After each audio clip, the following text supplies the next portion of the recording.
Meus irmãos, eu quero cumprimentar a todos com a paz do Senhor Jesus. É um motivo de satisfação e muita alegria, mais uma vez, em mais um sábado, estar com todos vocês aqui nesse programa A Bíblia Fala. Hoje nós temos aqui um convidado especial também. Juntamente conosco está o nosso dirigente aqui, o nosso irmão Odair José do Nascimento, né? Acertei, pastor? Glória a Jesus. Tem hora que eu me esqueço, viu? Que deu um branco, viu? Hoje eu vou fazer diferente. Eu vou deixar ele se apresentar, né? Vai falar quem é ele, onde ele está dirigindo, né? Vai falar a sua rede social, da sua igreja e vai nos dar aqui um feedback da sua vida aqui ministerial em rápidas palavras. Meu amigo, se apresente para os nossos irmãos aqui que não conhecem você ainda. Saúde os irmãos, com a paz do Senhor Jesus Cristo. Para nós é um prazer podermos participar desse momento que a igreja aprendeu a usar, momento que a igreja aprendeu a desenvolver diante dessa situação que surge diante de nós. Eu creio que alguns irmãos me conhecem, sou o presbítero Bruno Batista, dirijo a congregação Gileade 1. Nós estamos há cerca de 7 meses nessa congregação. Deus tem agraciado, nós temos realizado um trabalho ali para a glória do Senhor e estamos aqui hoje. Sou esposo da irmã Flávia não pôde vir, e pai do Abner, né? Amém? E amigo do presbítero Odair, glória a Jesus. Bem, e do irmão Rubens. Glória a Jesus. Bem, o nosso pastor assim, é o mesmo de sábado, né? Glória a Jesus. Não mudou o nome não, né? Glória a Jesus. Presbítero Bruno Souza, né? Bruno Batista, pronto. Bruno Batista, pronto. Sábado passado foi o pastor João Batista, né? Hoje aqui estão os batistas. Então, foi nos proposto um tema muito oportuno para os nossos dias, que foi o princípio das dores. Vou começar aqui com o nosso dirigente, deixando a sua palavra também. Princípio das dores. Nós já estamos vivendo, pastor, nesse princípio das dores? Dentro do que nós estamos vendo nos dias atuais, eu creio, né, tamanho das dificuldades que o mundo inteiro está enfrentando em todas as áreas. Nós estamos tendo muita dificuldade, tanto na área da saúde, na área da política, né, que está um caos. Isso não é só no Brasil, é no mundo inteiro. E agora com essa pandemia que tem surgido, e não é só num país, como foi só na França, aliás, na China, mas tem se espalhado no mundo inteiro. Eu não vejo outro caminho. Tenho procurado ver também outros pregadores, homens que estudam, né, a história da igreja, os momentos que viveram, como Napoleão Falcão, Gilmar Santos e outros que têm experiências na área da profecia. E o que a gente percebe é que nós estamos vivendo princípios de dores. Acho que não existe outra saída. O nosso tema hoje é maravilhoso e temos aqui o nosso companheiro Bruno, que é um rapaz inteligente e que domina o assunto, e nós vamos aproveitar ele nessa noite. Vamos extrair o rapaz. Vamos tirar leite de pedra. Presbítero Bruno, sei que o senhor é professor, né? Professor da EBD, de seminário também? Pronto, vamos. Glória a Jesus, mas tem sabedoria do alto, né? Para você, para o Senhor, nós estamos vivendo o princípio das dores? Há uma coisa interessante nessa afirmação. Nós tratamos esse assunto às vezes de maneira muito superficial. Por quê? Na visão apostólica, o final dos tempos, o princípio do final dos tempos, os sinais dos fins dos tempos, começou lá em Atos, capítulo 2. Quando Pedro, naquele discurso, ele diz: e nos últimos dias diz Deus, Derramarei do meu espírito sobre toda a carne, e vossos filhos e vossas filhas profetizarão. Para Pedro, os últimos dias está começando ali quando o Espírito Santo desce. Ali já começam os últimos dias. Talvez alguém diga assim, mas são 2000 anos de lá até aqui. São 2000 anos, mas são os últimos dias. São os últimos dias. Para Paulo tinha essa visão tão profunda de que o que ele estava vivendo já era a última hora, que quando ele fala sobre o arrebatamento da igreja, ele fala com uma visão coloquial, ele se colocando naquela posição, ao dizer lá em Tessalonicenses que uns serão ressuscitados, os que dormem no Senhor, e aí ele diz, e nós, os que ficarmos vivos, seremos transformados. Então, olha qual era a visão apostólica. Para aqueles discípulos, para aqueles apóstolos, os últimos tempos já haviam começado ali. E é claro que nós temos evidências ao decorrer de toda a história, que os fins dos tempos têm acontecido, os sinais têm se mostrado, como o Odair falou, em todas as áreas, realmente em todas as áreas, política, na área econômica, na área financeira, na área da saúde, na área do convívio social. Então, os sinais dos fins dos tempos têm se mostrado de maneira clara e evidente, para que fique indesculpável a qualquer ser humano acerca disso. Pronto. Antes de eu decorrer nessa entrevista hoje, eu quero falar para você, nosso amigo ouvinte da Palavra de Deus, que você pode, no decorrer desse programa, você pode perguntar, você pode dar a sua opinião, seja a favor, seja contrária, concordando ou não concordando, deixe a sua opinião, participe, compartilhe essa live. Tem pessoas que estão ansiosas para ouvir e entender algumas coisas bíblicas sobre as últimas coisas, ou o princípio delas. Inclusive, eu vi algumas pessoas aqui mandando algumas mensagens. Estou doido para tirar algumas dúvidas. Bruno, hoje vai ter pergunta. Glória a Jesus. Mas antes de eu falar alguma coisa, eu queria ler o texto de Marcos, Bruno, que é um texto praticamente cabal sobre o princípio das dores, né? É tanto como é Marcos 13, Mateus 24, Lucas 21. Então, são textos cabalísticos sobre as dores, o princípio dela, volta e assim sucessivamente. Mas termos escatológicos, isso.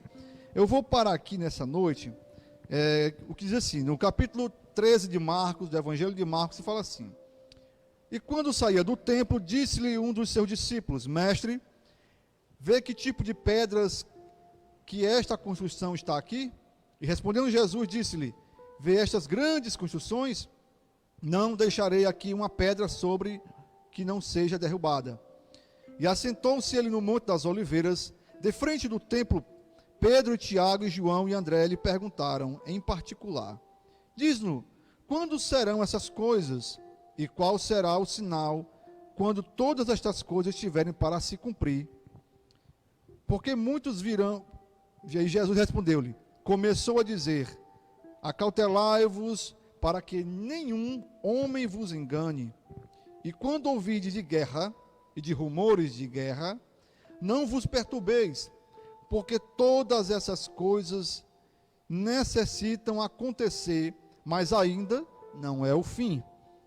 Pois nação se levantará contra nação e reino contra reino, e haverá terremotos em vários lugares, e haverá fomes e tribulações. Essas coisas serão ou são o princípio das dores.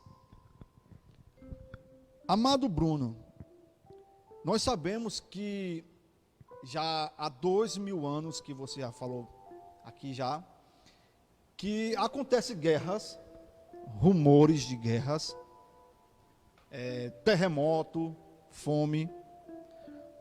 Como analisarmos o início, como você falou, do princípio das dores, que nós possamos passar, no caso desses sinais que Jesus deixou, de peste, terremotos, você falou que foi em Atos, né? Em Atos, do princípio das dores, os últimos dias. como nós possamos fazer uma análise cronológica sobre o princípio das dores em cima desses sinais, se já eles aconteciam? Em Mateus, capítulo 24, o texto, ele começa com, alguns versículos depois, logo do começo, se não me engano, versículo 3, começa com uma pergunta dos discípulos. Jesus vai saindo do templo e eles perguntam, né? Mas que sinais nós teremos do fim?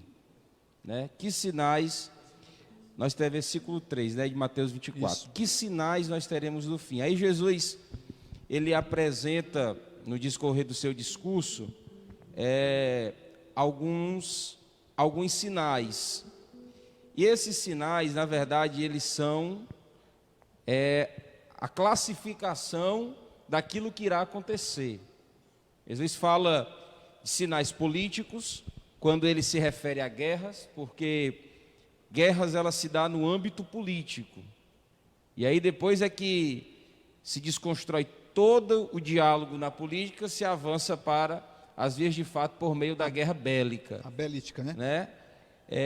Jesus fala sobre crises na doença, de doenças porque ele fala das pestes, que virá sobre o mundo, ou seja, isso é no âmbito biológico, são sinais biológicos. A biologia do planeta Terra, ele reage também a esses sinais, trazendo pestes, produzindo catástrofes naturais, como terremotos, como Jesus fala. Ele também apresenta sinais no convívio social, do convívio humano, quando ele fala lá que estarão dois dentro de uma casa, estarão o pai e os filhos dentro de uma casa, e se odiarão. Isso é um sinal se entregariam, no convívio social.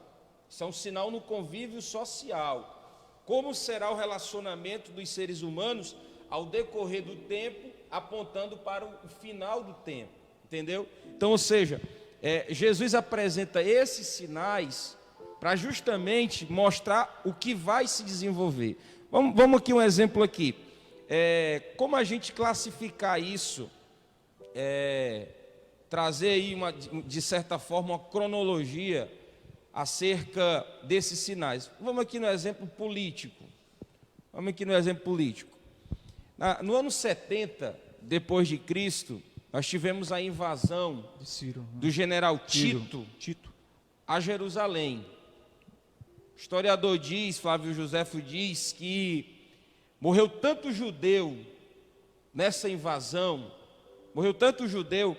que era, se possível, ver o sangue dos judeus que foram mortos no templo batendo no joelho dos soldados romanos. Para você ter ideia. Uma carnificina, isso, né? Lá no ano 70 depois de Cristo, uma terrível destruição. Aí nós tivemos a maior diáspora de uma nação registrada da história, que foi os israelitas, os hebreus, saindo das suas terras e sendo espalhados pelo mundo. Nós temos isso. Nós temos as guerras romanas promovidas pelo Império Romano. A gente passa um pouco mais, vamos entrar na Idade Média, dentro dessa cronologia de guerras. A gente tem as cruzadas. As cruzadas, elas duraram cerca de 300 anos. E não tinha nenhuma outra motivação. Não era uma motivação religiosa que havia nas cruzadas. A motivação era política.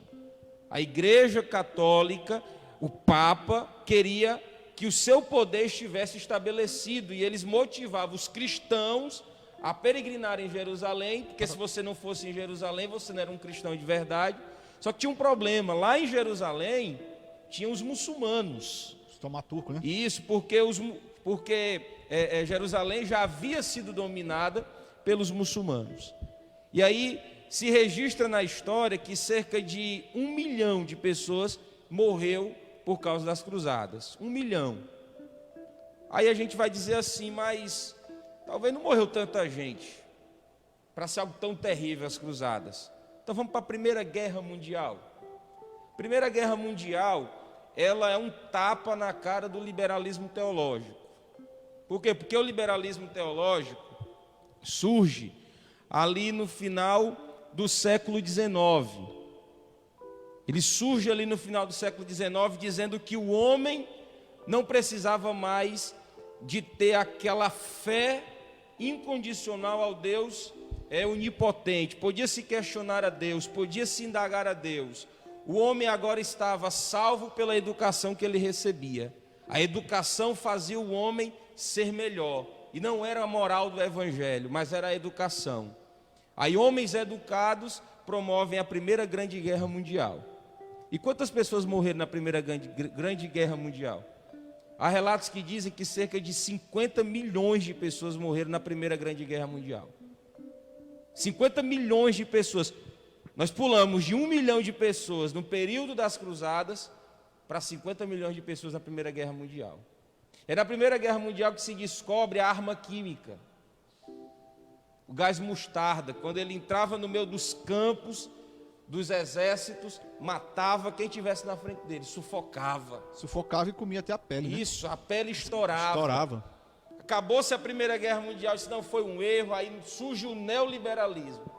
O neoliberalismo é dizer, não, nós erramos ali realmente, porque o ser humano acaba errando, mas o homem tem uma nova oportunidade através da filosofia, através do pensamento. Aí estoura a Segunda Grande Guerra Mundial. Se a Primeira Grande Guerra Mundial promoveu 50 milhões de mortes, a Segunda Grande Guerra Mundial, há relatos que dizem que mais de 80 milhões de pessoas morreram. 80 milhões de pessoas morreram. Um oceano de almas, hein? Ou seja, nós tivemos aí um grande avanço no número de guerras. Estou falando de política, Jesus fala de política. O que motivou as grandes guerras foi o cenário político. Foi o cenário político. Uma outra coisa que é interessante nós falarmos sobre o sinal político, nós temos Jerusalém, Israel, retornando a ser uma nação novamente. Ao que foi predito por Jesus. 1940. Nós que somos dispensacionalistas, nós olhamos para Israel como um relógio de Deus, na história da humanidade. Então tudo que acontece com Israel, nós apontamos que é para o cumprimento das profecias. Um reflexo da palavra, né? Porque nós somos dispensacionalistas. Quem não é dispensacionalista não acredita nisso. A gente sabe que é o dispensacionalismo, né? Dispensacionalismo do governo humano, da inocência, enfim. Então nós que somos dispensacionalistas, nós cremos que Israel é o relógio de Deus. E Jesus disse, vede o exemplo da figueira. Quando seus ramos já estão tenros, sabei que está próximo o verão. Ou seja, quando a figueira, ela volta a florescer, a ser novamente produtiva. O que foi que aconteceu com Israel no final da Segunda Grande Guerra? Ela volta a ser uma nação. Ela volta a florescer no cenário mundial. Nós temos grandes cientistas que eram judeus. Nós temos aí Albert Einstein, por exemplo. Vamos dar o exemplo de Albert Einstein. Vamos dar outro exemplo aqui. Albert Sabin. Croib também. Né? Albert Sabin, que foi o que descobriu a penicilina. Então, olha a importância da figura de Israel para o mundo. Né? Então, se nós formos classificar aqui, nós vamos ter muitas pestes. Nós veremos pestes que quase dizimaram o mundo, meu irmão. Nós tivemos na Idade Média, nós tivemos a peste negra, a peste bubônica. Meio que milhão. Levou-se mais de 100 anos para se descobrir uma cura para a peste bubônica. Que segundo alguns relatos, alguns historiadores dizem que mais de 2 bilhões de pessoas morreram por causa da peste bubônica. Mais de 2 bilhões de pessoas. Então, a gente olha para esse cenário, então a gente vê que, de fato, os sinais têm acontecido. Os sinais têm se apresentado. Agora também tem uma coisa, a gente tem que levar em consideração as palavras de Jesus quando ele diz, vede tudo isso, não vos assusteis. Não vos assusteis. A igreja ela não pode estar admirada. A igreja ela não pode estar assustada. Nós temos aí esse novo cenário. Nós temos aí esse novo cenário, o cenário do coronavírus, do Covid, né? Que alguns acreditam que foi criado pelo governo chinês. Enfim, eu sou um dos que acreditam. Outros que não acreditam que foi algo natural. Uma criado mutação ou não, genética, né? uma mutação genética. Criado ou não, o vírus está aí, e é verdade que está acontecendo no mundo. Bruno, mediante todo esse cenário que você falou, e até se referiu a outras pestes que matou aí 2 milhões, não sei se referiu, o que me veio à mente agora, o comodismo não é um sinal? Porque pelo que está acontecendo hoje, é devido ao mundo estar tão acomodado que o coronavírus chegou e assustou todo mundo. Porque já passamos por perto que você falou aí agora no seu comentário que matou muito mais. Né? Ninguém sabe Pronto. que o coronavírus vai matar, né? Tem outra pergunta aqui também, Bruno. Juntamente com a do pastor, a irmã Nádia perguntou assim: você acha que já estamos vivendo os tempos de Noé? Se nós só estamos vivendo os tempos de Noé, estamos. Estamos vivendo os tempos de Noé. Jesus disse isso, nos últimos dias nós veremos os nossos dias como foi nos dias de Noé. Então nós estamos vivendo isso. Amém. E os sinais que Jesus fala lá é algo interessante, porque ele vai replicar isso de novo no Sermão da Montanha, no sermão profético. Ele vai falar de novo disso no sermão escatológico. Algo interessante se o comodismo ele é um sinal.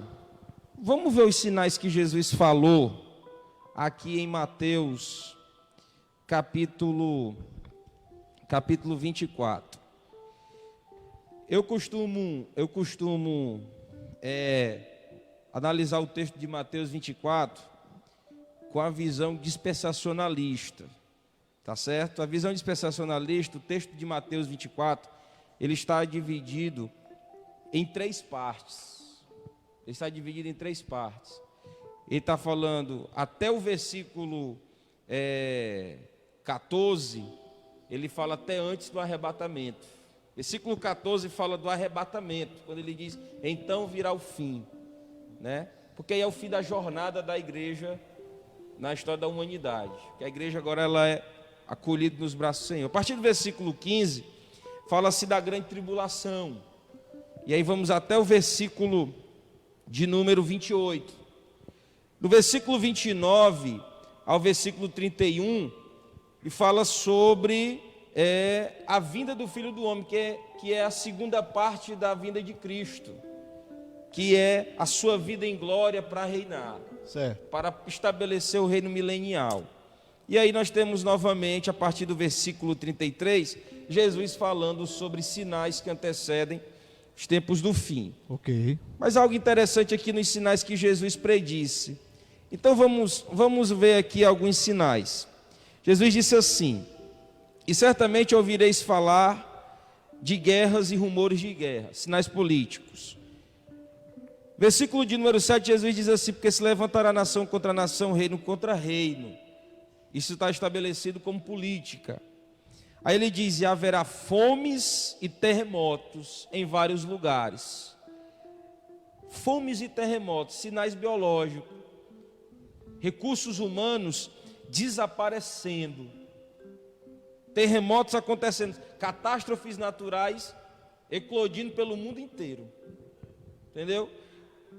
A partir do versículo 8, Jesus disse: porém, tudo isto ainda não é o fim. Por quê? Porque vem mais sinais. Aí Jesus disse: então sereis atribulados e vos matarão. Sereis odiados de todas as nações por causa do meu nome. Nesse tempo, muitos hão de se escandalizar, trair e odiar uns aos outros. 2 sinais aqui. Jesus fala no versículo 9 de sinal religioso. Jesus fala no versículo de número 10 de sinal do convívio social do ser humano. Aí ele vai dizer novamente sobre os sinais religiosos: levantar-se-ão muitos falsos profetas e enganarão a muitos. E por se multiplicar a iniquidade. Olha o comodismo aí como sinal, meu irmão. Olha o comodismo aí. Entra aqui no versículo 11, né? Isso. Olha aí, ó. E por se multiplicar a iniquidade, o amor se esfriará em quase todos. Bruno, deixa eu ver uma questão aqui. No caso, o que antecede o comodismo ou esfriamento do amor, no caso, o que vai anteceder é a multiplicação da iniquidade, não é isso? Eu ainda vou um pouco antes do que você. Aí, no caso, surgirão os falsos profetas e enganarão a muitos. Isso. Deixa eu entrar contigo aqui num canto aqui. Vamos entrar num labirinto bem estreitinho.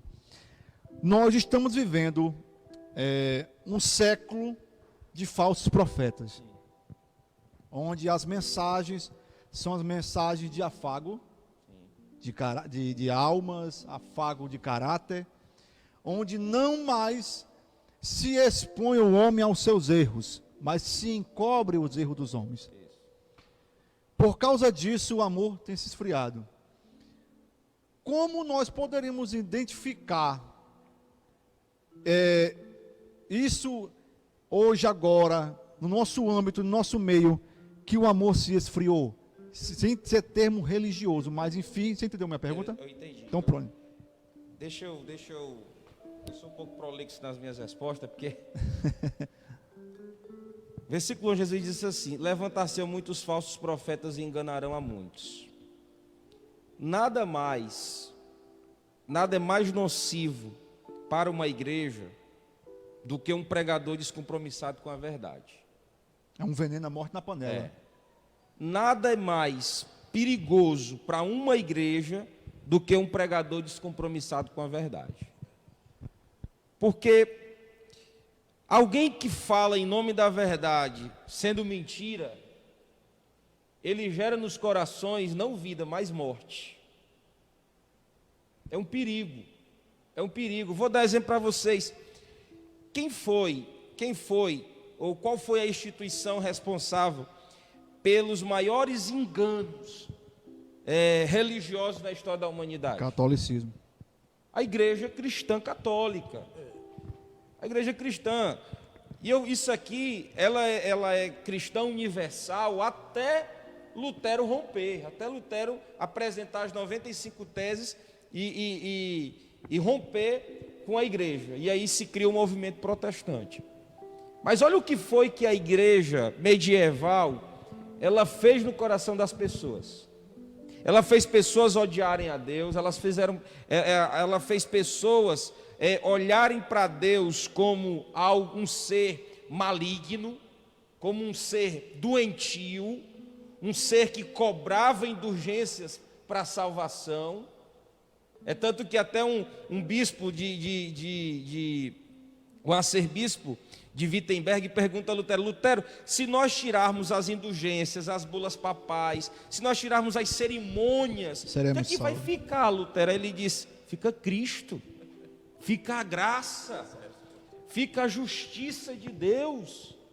Até uma historinha lá de Tomás de Aquino, que ele chega no gabinete papal, ele entra, o Papa está contando um mundo de dinheiro, aí o Tomás de Aquino, o Papa diz assim: está vendo, Tomás? Se Pedro e João estivessem nos dias de hoje, eles não negariam aquela esmola, aquele mendigo na porta. Aí Tomás: é verdade, mas em compensação a igreja não tem mais autoridade ao dizer ao deficiente: em nome de Jesus, levanta-te e anda. Inclusive também até Agostinho, ele cita essa passagem de Tomás de Aquino, né? Então, olha que coisa interessante, irmãos, é que como nós vamos identificar isso? Primeiro de tudo, vamos lá. Como nós vamos identificar isso? Primeiro, uma igreja que está envolvida com as heresias da modernidade. Nós temos heresias da modernidade. E muita. Se nós tivemos as heresias do passado, gnosticismo, deísmo, o panteísmo, nós temos hoje a igreja flertando com as heresias da modernidade. O asceticismo. Nós temos, vamos lá, nós temos aqui teologia liberal. A teologia liberal, ela é nociva à igreja. A teologia liberal, ela é vestida de intelectualismo. Ela é vestida com a roupagem de inteligência, sabedoria. Isso dificulta a percepção. A percepção, dificulta a percepção. Nós temos um outro movimento terrível e perigoso à igreja. Nós temos um terrível movimento que é filho dele, filho do liberalismo. Teologia da prosperidade. Teologia da prosperidade. Eu acho, Bruno, que a teologia da prosperidade perdeu até mais caminho, mas a teologia do liberalismo... Deixa eu te dizer como a teologia da prosperidade não perdeu o seu crédito. Pelo contrário, ela se reinventou. Ela se reinventou? Ela se reinventa. Eu vou lhe dizer como. Olha que coisa interessante.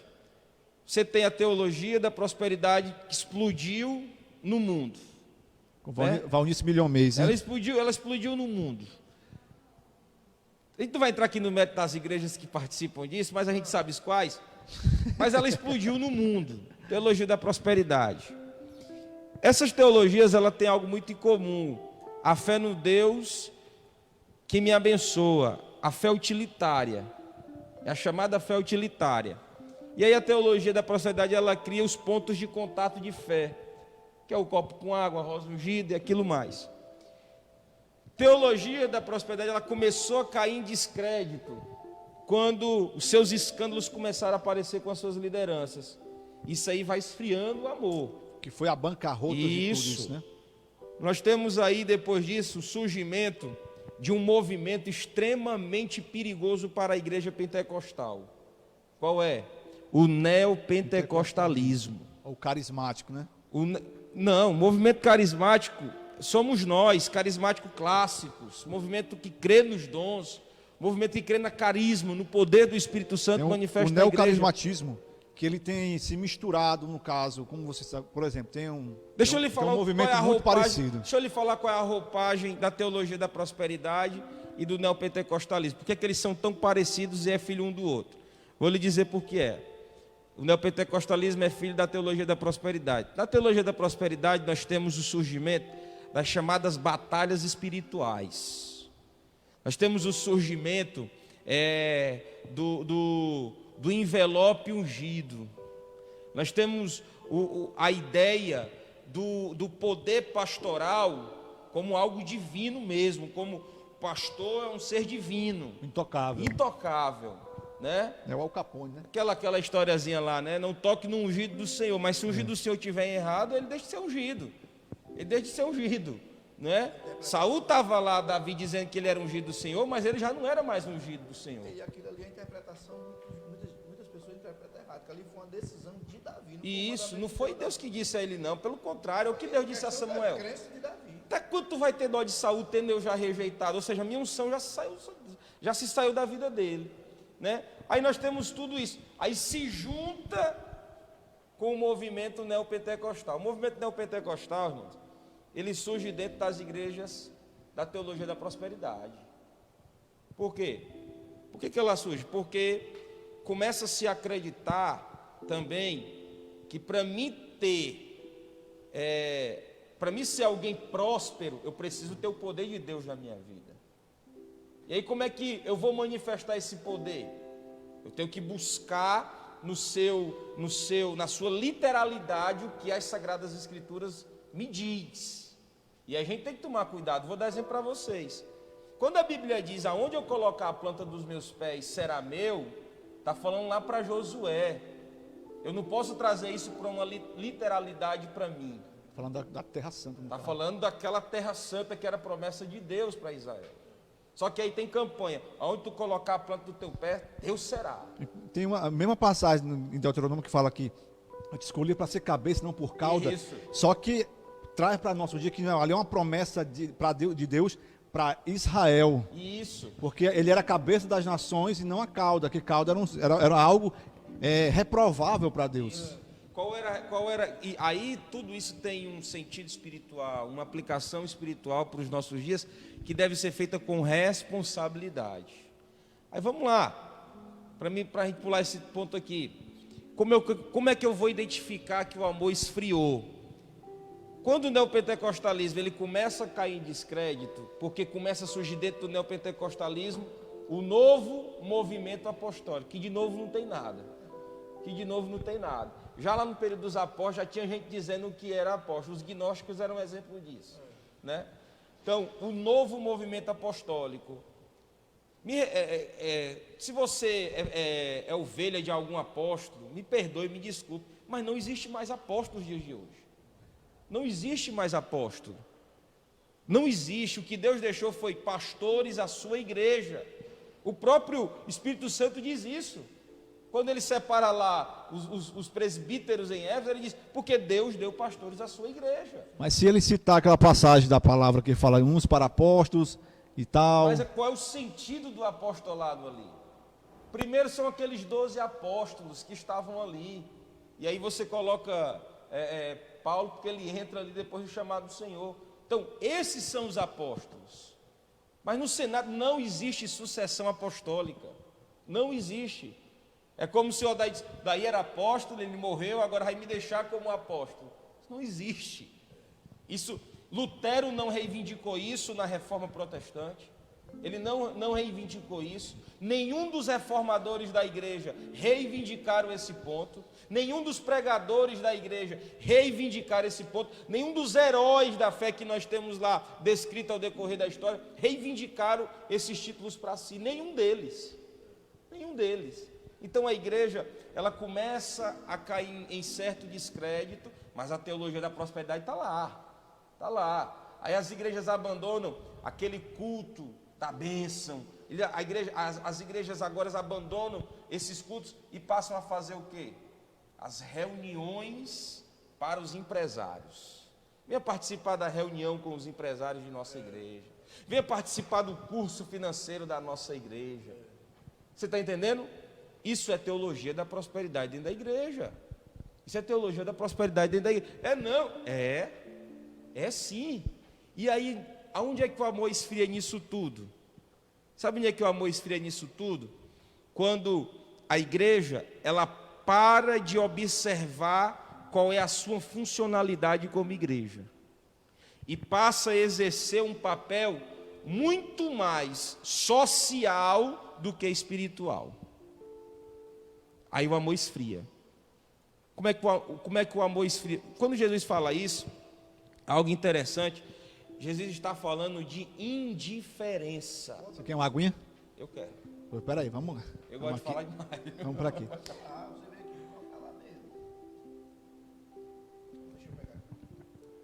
Jesus está falando, deu pausa aí, foi não, né?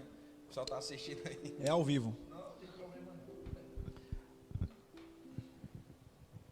Então Jesus está falando justamente da igreja deixando de cumprir seu papel por causa da indiferença.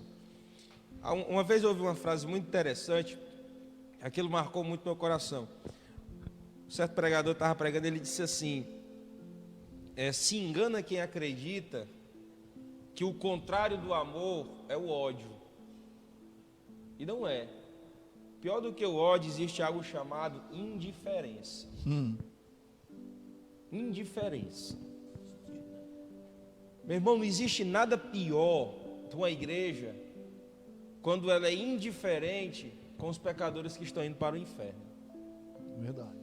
Não existe nada pior para uma igreja, para um cristão, quando ele é indiferente com toda uma situação de caos que o mundo está vivendo. Ele está dizendo: eu tenho que viver a minha parte, eu tenho que fazer a minha parte. Isso é indiferença. Então, como é que o amor ele esfria? É porque você deixou de ser o crente que pula no meio do culto, que... Não é isso não. É quando você deixa de ser aquele crente fervoroso na vida espiritual. É quando você deixa de ser aquele crente apaixonado, que ama a presença de Deus. E todos nós vamos estar sujeitos a isso. Voltando aqui, naquele nosso tópico que nós começamos aqui.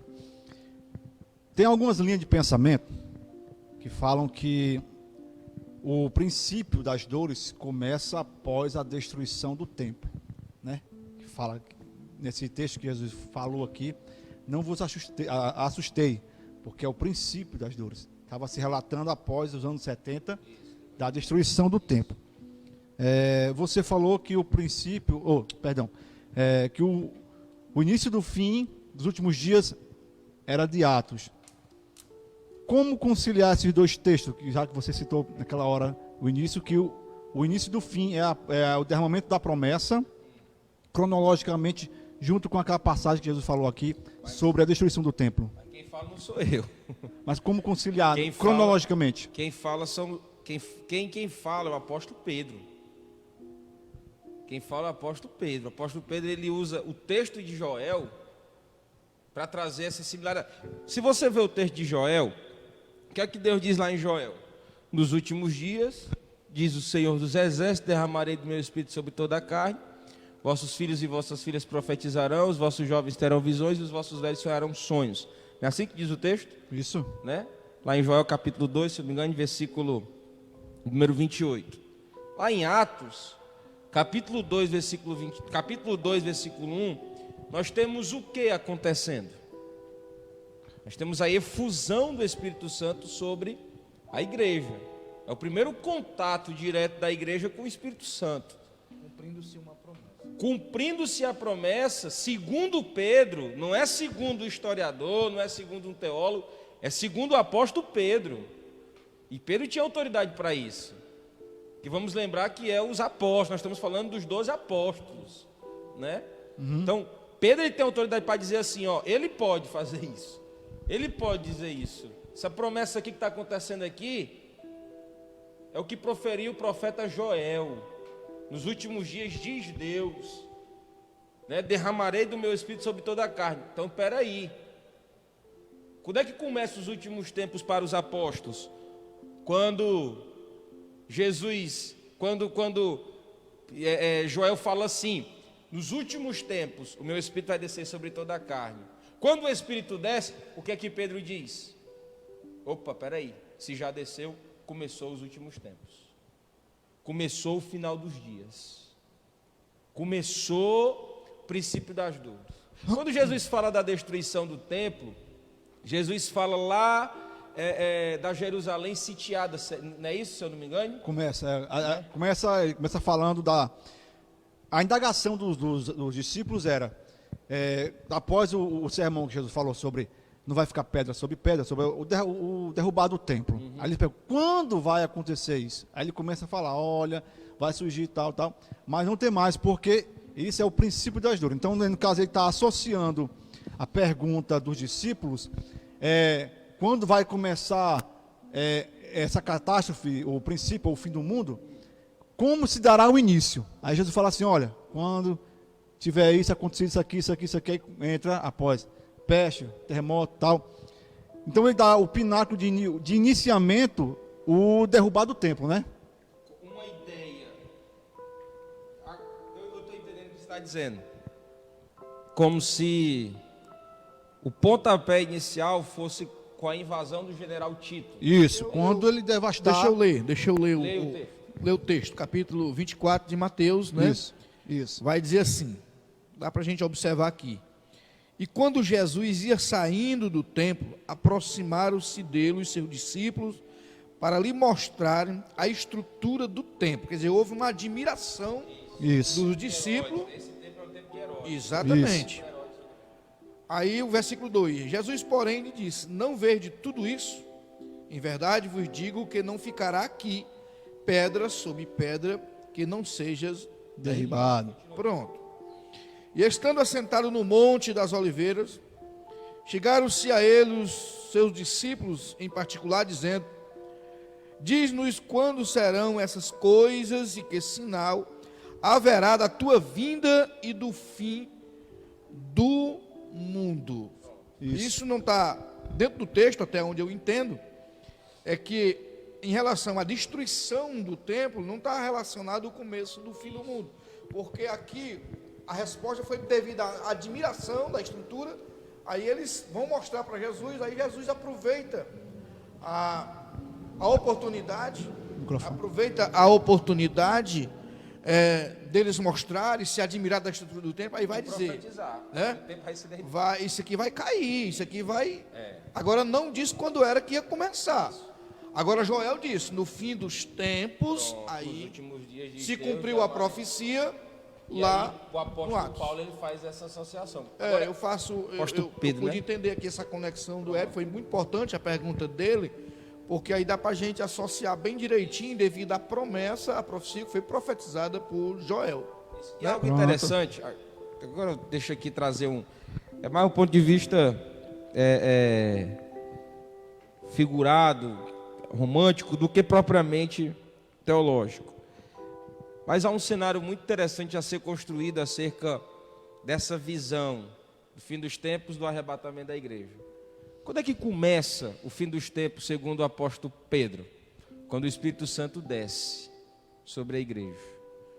Quando é que termina para a igreja o fim dos tempos? Quando o Espírito Santo sobe com a igreja. Mas isso Né?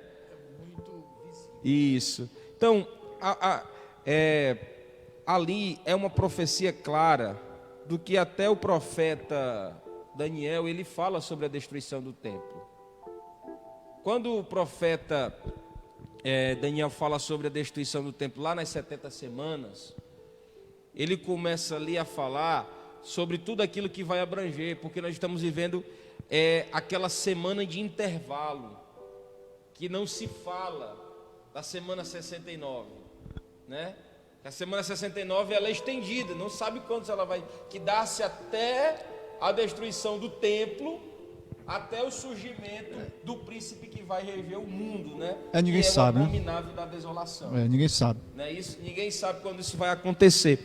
Então, nessa visão, nós começamos a detectar justamente as catástrofes, todo o cenário construído para Israel para o fim dos tempos. Agora, para a igreja, o final dos tempos começa lá na descida do Espírito Santo, meu amigo.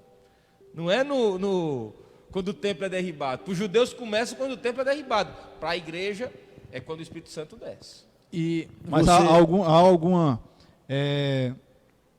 individualidade, no caso, para o judeu, como você falou aí, para o judeu e para a igreja? Vamos lá, vou falar de novo na visão dispensacionalista. Nós somos a visão dispensacionalista. Nós cremos que estamos vivendo a dispensação da graça. Dispensação, para quem não sabe, é o período de julgamento que Deus tira de épocas em épocas para fazer julgamento sobre as nações, né? Então nós estamos vivendo o período da dispensação da graça. São 7 dispensações, não é isso? 7 dispensações, né? Se não me engano, vamos lá. Inocência, lá no Jardim do Éden. Patriarcal. Governo humano, não é isso? Patriarcal. Então, assim que ele sair do Éden. Patriarcal, de Abraão até Moisés, se eu não me engano. Isso, lei. Lei de Moisés até os profetas, é isso? Não, até João Batista. Aí nós temos a dispensação da graça, que é o surgimento de Cristo, trazendo salvação às nações. Nós temos a dispensação da grande tribulação, juízo de Deus sobre o mundo, né? E a dispensação milenial. 7 dispensações. Então, Isso. nós estamos dentro da dispensação da graça na nossa visão. Aí você me perguntou o seguinte: há alguma individualidade da igreja para Israel? Na minha visão, na visão dispensacionalista, há. Por quê? Porque Israel ela não vai provar do arrebatamento. Israel não vai experimentar o arrebatamento. Quem vai experimentar o arrebatamento é a igreja que crê no Cristo que morreu e ressuscitou ao terceiro dia. Esse é que vai provar do arrebatamento. O que é que vai acontecer com Israel? Israel vai entrar pela grande tribulação. Aí nós temos até a profecia lá do Apocalipse, né, do cavaleiro branco que vem com, né, como se fosse Cristo, e aí eles ficam admirados com aquele cavaleiro. Então, há uma diferença? Claro que há. Há uma distinção e nós devemos fazer isso. Porque senão nós vamos ter confusão teológica. Nós vamos ter uma percepção totalmente errada daquilo que nós cremos. Amém? Amém. Deixa eu mandar um recado aqui para os nossos telespectadores, né? Porque eles estão participando aqui, eu estou mandando convite, gente, certo? Quando você me vê de cabeça baixa, porque eu estou enviando convite para o pessoal, certo? Aqui meu pai está participando também. Boa noite, meu filho. Boa noite, meu pai. Meu pai, ele não é evangélico, mas ele não perde um programa, certo? Viu, pastor? Ele não perde um programa. Temos aqui também o meu padrasto Ivoni, também não perde um programa. Meu amigo pastor Erivaldo, lá da igreja IBC, Igreja Batista Emanuel, perdão, lá do Dias Macedo, é uma bênção. Passou pelo coronavírus, sobreviveu, escapou, né? Escapou, só Jesus para. Erivaldo, um abraço e um beijo, meu amigo, viu? Deus te abençoe. Pedro Henrique também, lá da Igreja Batista El Betel de Fortaleza, o pastor Valtinho, lá no Balão do Mudubim. Adnei Gonzaga, que é lá da Igreja Casa da Bênção também, lá no Mudubim. Tem alguém aí, pastor, para mandar abraço também, que o senhor está vindo por aí? Tem um bocado de gente, glória a Jesus. Meus irmãos, Você que está nos assistindo, olha, se tiver alguma dúvida, pergunte. Se não concordar, fale, certo? Aqui nós não vamos agradar ninguém, nunca vamos também estar 100% com todos, mas nós estamos buscando o limite máximo, onde até nós possamos enxergar a verdade, para levar para vocês. Eu sei que existe linha de correntes de pensamentos diferentes, o dispensacionalismo, existe o arminianismo, existe o calvinismo, existe a teologia reformada. Quando falar sobre arrebatamento, a gente tem o meso, pós e o tribulacionista. O pré, o meso e o pós-tribulacionista. Então, nós não vamos agradar a todos, mas nós estamos decorrendo aqui na visão pré-tribulacionista. E nós vamos voltar para o princípio das dores, né? A gente já falou de arrebatamento e vamos ir para dentro, mas nós vamos voltar para o princípio das dores. Existe um dos maiores mentes pensativas do pré-tribulacionista, dispensacionalista, sobre a teologia de escatologia, que é o Napoleão Falcão. Ele já falou que existiam já 7 pragas que já passaram pela terra, não é isso? 7 pragas que passaram pela terra. Eu andei analisando todas essas pragas que já passaram pela terra, Bruno, mas nunca, nenhuma parou a terra como essa parou agora. Nós na verdade, nós devemos olhar para um contexto. Deixa eu só terminar aqui. Bruno, olhando o texto, e agora eu vou aqui no grego, eu sei que tem muita gente que não entende, mas eu vou entrar aqui no texto, no grego, no original agora, que fala sobre, quando fala de dores, que ela vai abrir uma aspa nas dores, que vai entrar para patos, ou patos, que é dores de parto, literalmente. Tem se agravado mais, que é uma contração, não é isso? São contrações. A terra está sofrendo contrações compulsivamente uma atrás da outra, segundo a cronologia dispensacionalista. Você acha que essa pandemia, porque existe a endemia, que é local, na verdade, endemia é algo que fica, é uma peste que fica, como uma gripe, exatamente, como o H1N1 que ficou, é uma endemia, ou seja, ela se torna endêmico, né? Todo ano você tem que tratar. Exatamente, ela é algo local, a endemia, a epidemia é nacional, quando se torna no âmbito nacional, e pandemia é quando é mundial. Então nós tivemos essa pandemia apocalíptica, eu vou dizer apocalíptica, que ela conseguiu parar todo o globo terrestre. Não teve uma nação que não parou. Bruno, na sua concepção, essa pandemia apocalíptica, ela já está nos avisando que o mestre já está às portas? Eu vou dar um exemplo para vocês aqui. Vou falar aqui da peste bubônica.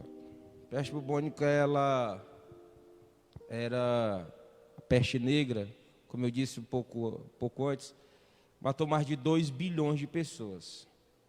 Não tinha cura para ela. A medicina medieval ela era muito atrasada. A medicina medieval não sabia como tratar aquilo. Era um cenário de horror, de terror, realmente, que existia ali na Idade Média. Até se descobrir que a peste bubônica ela vinha por causa das pulgas que tinha nos ratos e dos carrapatos, né? Dos carrapatos. Foram mais de 100 anos tentando estudar para se descobrir aquilo ali. Inclusive, foi até um judeu que descobriu a vacina. Isso. Então, nós temos aí febre amarela, nós tivemos a varíola, nós tivemos a gripe espanhola. A gripe espanhola matou mais de 50 milhões de pessoas em volta de todo o mundo. A AIDS, o ebola. Há muita mídia e muito sensacionalismo em cima do coronavírus. Isso, concordo. Há muita mídia e muito sensacionalismo em cima dessa pandemia. A gripe espanhola, que foi muito pior há 100 anos atrás, ela não foi pandêmica. ela foi tratada como algo epidêmico. Só na Espanha, né? H1N1 teve números também catastróficos e foi tratado como algo epidêmico. Se você for estudar no contexto do continente africano, você tem várias doenças e vários acontecimentos na área da saúde acontecendo, trazendo mortes terríveis. Nós tivemos, por exemplo, alguns anos atrás, o ebola. Nós tivemos. O antavírus, né? Tivemos outro vírus. Então, é muito perigoso quando nós dizemos assim, 7 pragas já passaram pelo mundo, todo respeito ao pastor que o senhor citou, mas assim, nós temos que tomar muito cuidado com o alegorismo dentro desse assunto. Deixa eu só te interromper, Bruno. Um dos maiores erros que eu acho, que eu vejo, teologicamente falando, é alegorizar muito a palavra de Deus. Isso é um perigo. É por isso que eu gosto mais da exposição temática, da exegese aprofundada, do que a alegoria. A alegoria são poucas coisas que nós podemos fazer uma alegoria dentro da palavra. Mas, hoje em dia, até voltando àquele assunto sobre as más pregações do nosso meio, estão se alegorizando muitas coisas. Isso. E se perde o sentido ético da palavra. Isso. Se perde o sentido ético da cultura que está na palavra. E se alegoriza muito para os nossos dias, se perde o contexto dentro do texto. E esse assunto, ele não deve ser alegorizado. Por quê? Porque é um assunto escatológico, ele é profético.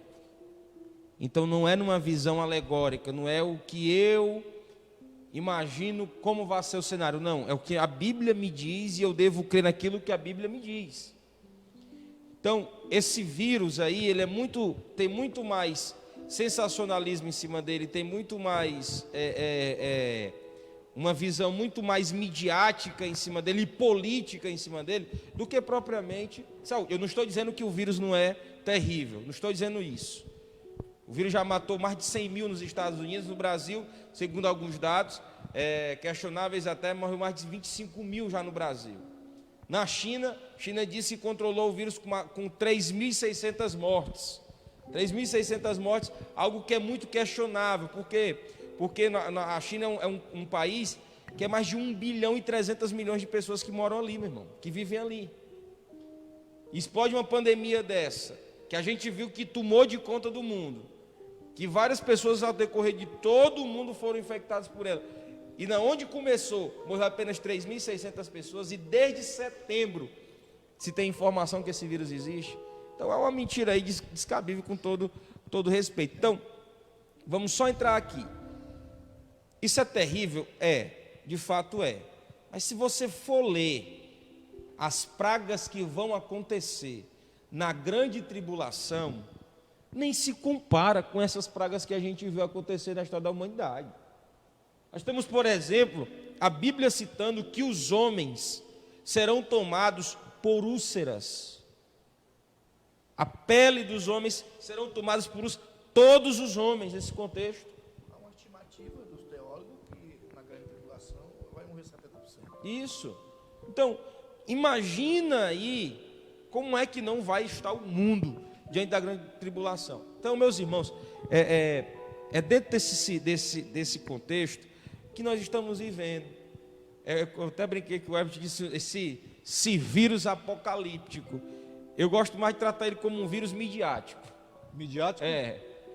Eu não sei vocês, mas quando a gente liga em uma certa emissora, parece que está torcendo pelo vírus. Hoje conseguimos matar mais de 1.000, né? Então, ele é muito mais midiático.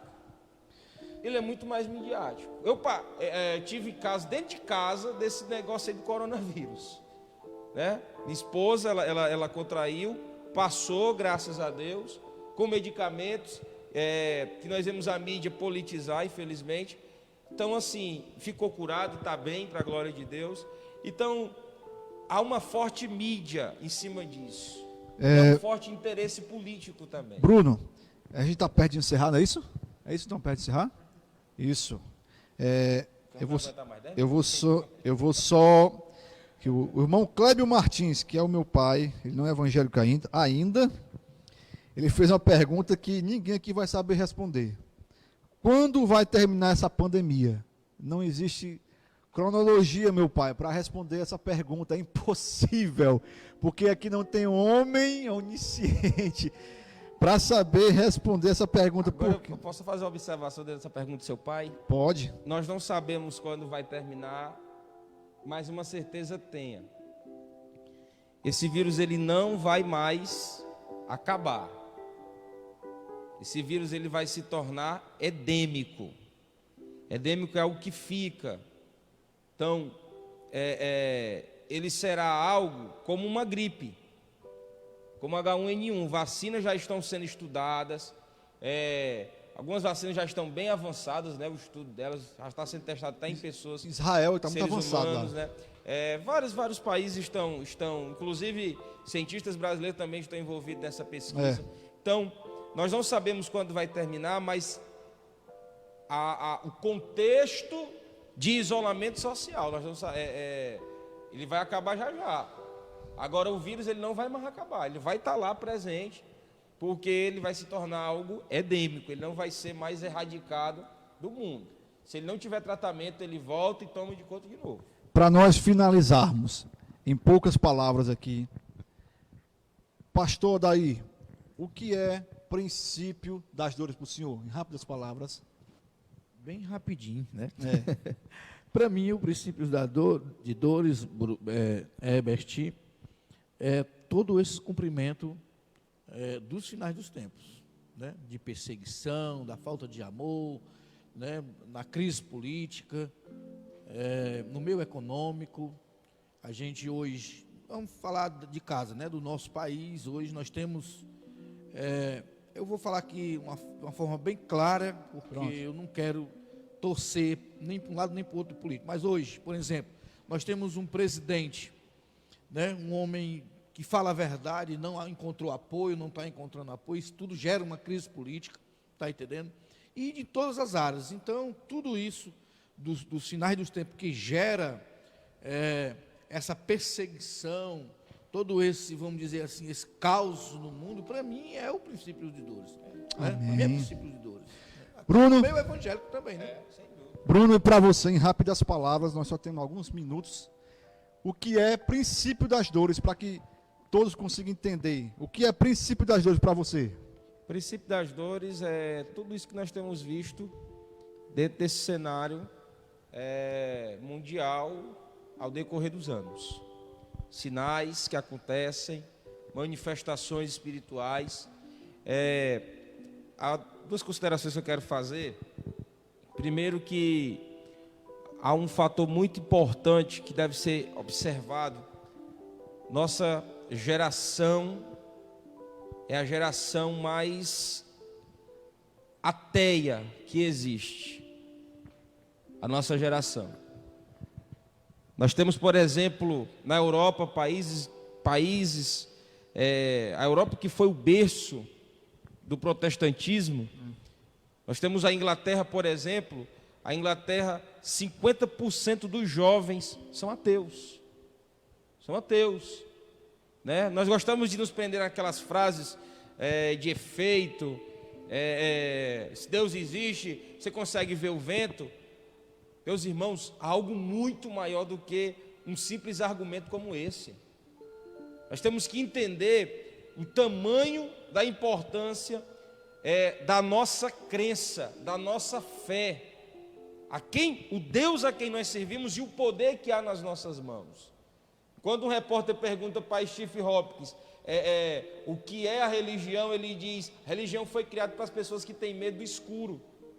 E aí o pastor John Lennox, né, ele responde, não é pastor não, a gente gosta de chamar de pastor, mas o doutor John Lennox, ele diz assim: e o ateísmo foi criado para aqueles que têm medo da luz. E o próprio John Lennox disse: isso não quer dizer nada, isso é só uma frase de efeito. O que quer dizer? Uma retórica, uma resposta, né, ao ateísmo é a nossa vida cristã, no que nós cremos, quem nós somos de fato, os valores que nós temos vivido. Então, meus irmãos, o princípio das dores afeta não só o mundo que está lá fora, mas também afeta a igreja. Também afeta a igreja. Amém. E a igreja não pode deixar se levar por uma visão romântica do final dos tempos. A igreja não pode se deixar levar por uma visão desesperada do final dos tempos. A igreja tem que andar com uma visão bíblica acerca do final dos tempos. Amém. Meus amados irmãos, o fim dos tempos é um relógio, é um sintoma, é uma contração que mostra sobre a volta do Mestre. A terra é uma grávida que está sofrendo contrações e ela está prestes a dar à luz. É tanto que a palavra que vai para dores é patos.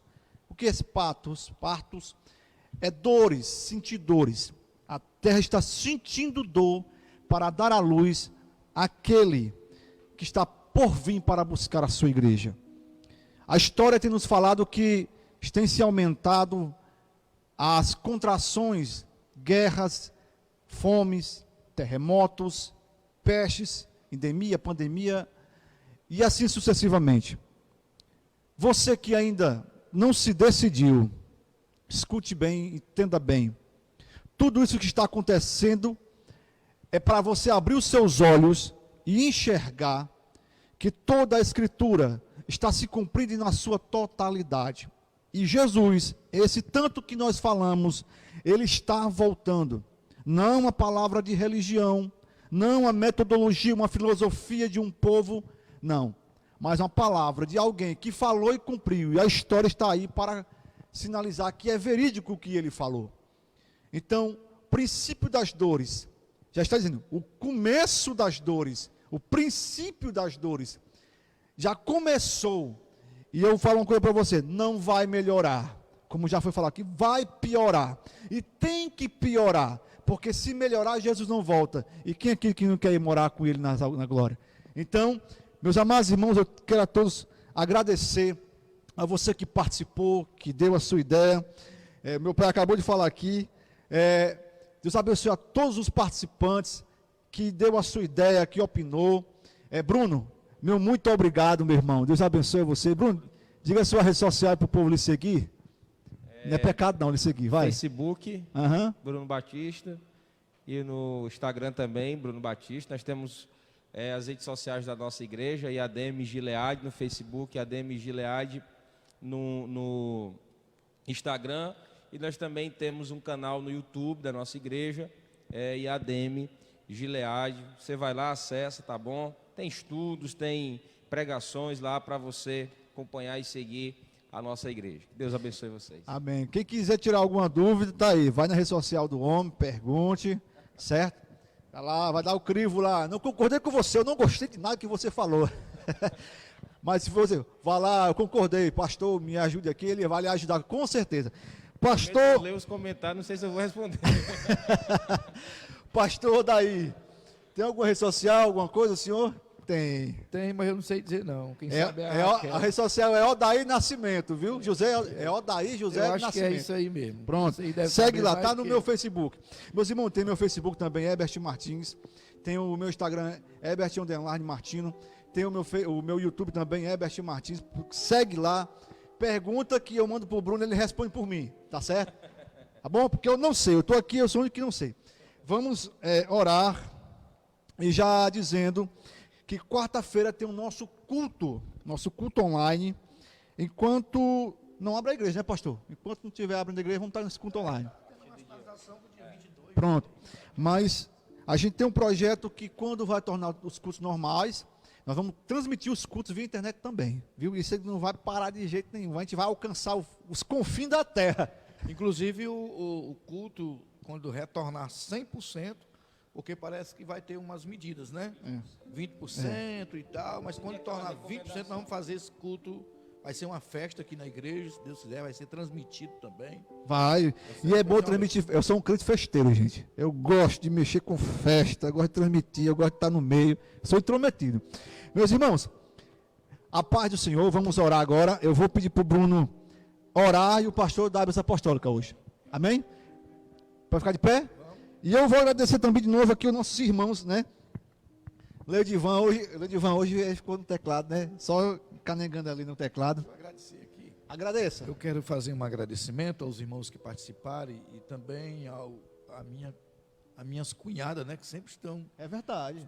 sempre estão conosco, Xeramubim, a Obed, a Siloni, toda a minha família, a família da minha esposa. Quero agradecer os irmãos aqui da igreja, eu vi a irmã Givanete e outras pessoas participando. Que Deus abençoe. Quarta-feira nós estamos aqui com a palavra da parte de Deus. Amém?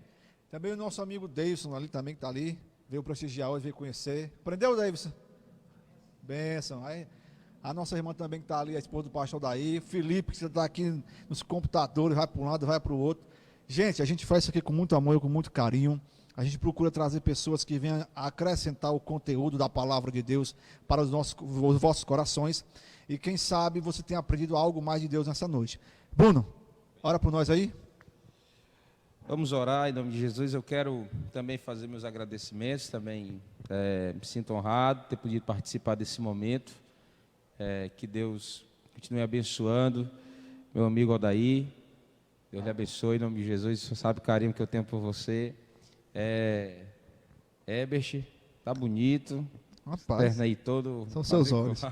Nós tivemos pregando lá na tua igreja, não foi? Foi. Oh, foi. E toda essa equipe abençoada aí que participa, eu quero dizer só, eu sempre estou dizendo isso quando estou participando de culto ao vivo, de live, a igreja prestigia esse momento, porque nós podíamos estar em casa, nós podíamos estar também reclusos, nós podíamos também estar como alguns cristãos também, de férias, parados, sem querer fazer nada, mas estamos trabalhando para levar o Evangelho, a palavra de ensinamento a vocês. Agradeçam não somente os pastores que têm essa iniciativa, os obreiros que têm essa iniciativa de começar esses trabalhos, mas toda a equipe que está envolvida, né? Porque sem essa equipe a gente não teria esses momentos tão abençoados. Verdade. Então vamos orar em nome de Jesus. Pai bendito, nós queremos te agradecer, queremos Aleluia, te exaltar. Jesus. Te pedimos, Senhor, que Tu venha nos Glória guardar, a Jesus. Senhor, diante de tudo isso que nós estamos vivenciando, verdade. que nós estamos presenciando, ó Pai. Espírito Santo de Deus, traz tranquilidade, conforto ao coração da Tua igreja, Senhor, ao coração dos Teus filhinhos, ó Pai, para que possamos entender os Teus grandes e maravilhosos Aleluia. propósitos. Continua nos abençoando, nos ajudando em tudo, no nome santo e bendito de Jesus. Amém. E graças a Deus. Amém. Glória a Jesus. Recebam a bênção apostólica. Que a graça e a paz de nosso Senhor Jesus Cristo, o amor de Deus nosso Pai, a comunhão e as consolações do Espírito Santo repouse sobre as nossas vidas e sobre a vida de todo o povo de Deus. E você, com fé e com alegria, diga amém. Amém. Boa noite a todos, a paz. Pai do Senhor. Benção.